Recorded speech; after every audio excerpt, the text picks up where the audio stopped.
Hello everyone welcome करुच्ची मोर आउ एक mini blog को सकाळु गाधेकी आस सारा पर ये मो दीदी को कहली मोर टिके बेणी पारिदे। दीदी ये मोर बेणी पारि देउतला कहीं ना आमे आज बाहरी जो मामू घर को जापर फटाफट रेडी आमे सांगे सांगे बाहरी पड़िलु मामू घर को। फाइनाली आमे आसिक मामू घरे पहुंची पड़िलु। ये अजा सह देखा गला तो माई ये सांगे सांगे कोल्ड ड्रिंक्स आउ किछि मिठा आनी धरे देले से सब को आमे खाइलु। खाई सारा पर ये बाहर को आसिक आमे तीन भौणी वीडियो बनैलु। तो वीडियो बनैबा भितर लंच टाइम हो जाता तो ये आम लंच करनेलु कर सारा मामू को सांगे बाहरी पड़िलु नुआ घर देखापी। तो मामू ये बुलेकी आमको सब घर देखते घर देखी सारा आम छात उपर को गलु।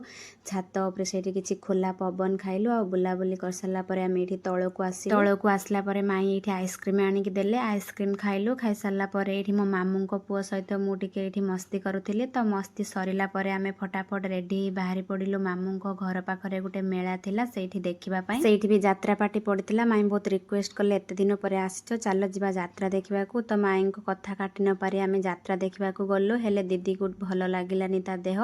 तो अधारू आम पलै आसिलु। ता पर दिन सकाळे मामू झीर मोर मिसी गलु बुलिबाकू माटू। माटू माने होची माटी घरर छत। तो आमर एपटे कह जाए माटू। तो आपण आड़े कौन कह जाए कमेंट करेंगे। मामू झीर मोर मिसे पुराणा स्मृति मन पकई हसुलु।